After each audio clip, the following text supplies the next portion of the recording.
આજરોજ સાવરકુંડલા તાલુકાના વીજપડી ગામે શ્રી રામનવમી પર્વની ભવ્ય અને ભક્તિમય ઉજવણી કરવામાં આવી હતી। સમગ્ર ગામમાં ધાર્મિક ઉત્સાહ અને આનંદનો માહોલ જોવા મળ્યો હતો।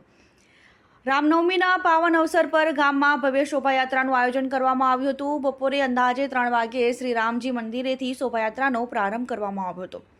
શોભાયાત્રા ગામના મુખ્ય માર્ગ પરથી પસાર થઈ હતી। મેન બજાર અને રાજુલા રોડ પર ફરી હતી, જેમાં મોટી સંખ્યામાં ગ્રામજનો, યુવાઓ, મહિલાઓ અને બાળકો ઉત્સાહભેર જોડાયા હતા।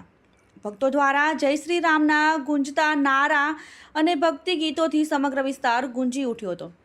શોભાયાત્રા દરમિયાન પ્રસાદ રૂપે ચોકલેટ અને ઠંડા પીણાનું વિતરણ કરવામાં આવ્યું હતું, જેને કારણે બાળકો સહિત સૌમાં આનંદનો માહોલ જોવા મળ્યો હતો। ખાસ કરીને જ્યારે શોભાયાત્રા મેન બજાર સ્થિત જુમ્મા મસ્જિદ પાસે પહોંચી ત્યારે મુસ્લિમ સમાજના ભાઈઓ દ્વારા ફૂલોથી હાર્દિક સ્વાગત કરવામાં આવ્યું હતું। આ દ્રશ્યે કોમી એકતાનું અનોખું ઉદાહરણ પૂરું પાડ્યું હતું, જે ગામની સહિષ્ણુતા અને ભાઈચારા દર્શાવતું હતું। આ પ્રસંગે ગામના આગેવાનો દ્વારા પણ ફૂલોથી સ્વાગત કરી ઉજવણીમાં 4 ચાંદ લગાવ્યા હતા।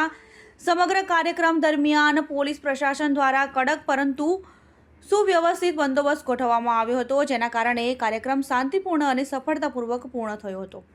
આ રીતે વીજપડી ગામે શ્રી રામ જન્મોત્સવ કોમી એકતા, આનંદ અને ધાર્મિક ભાવનાઓ સાથે આન બાન અને શાંતિ ઉજવાયો હતો, જે ગામના ઇતિહાસમાં એક યાદગાર પ્રસંગ બની રહેશે।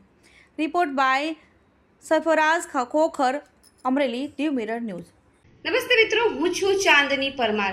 આપની મનપસંદ ચેનલ એટલે કે દીવ મિરર ન્યૂઝ ચેનલને લાઈક કરો, શેર કરો અને ફોલો કરો, અને હા, તેમાં દરરોજ તાજા સમાચાર જોવાનું ભૂલશો નહીં। નમસ્કાર દર્શક મિત્રો, હું છું પાયલ બામભણિયા। આજના મુખ્ય સમાચાર, દેશ વિદેશ, ગુજરાત રાજ્યના તાજા બ્રેકિંગ સમાચાર નિહાળો દીવ મિરર ન્યૂઝ ચેનલ પર દરરોજ રેગ્યુલર।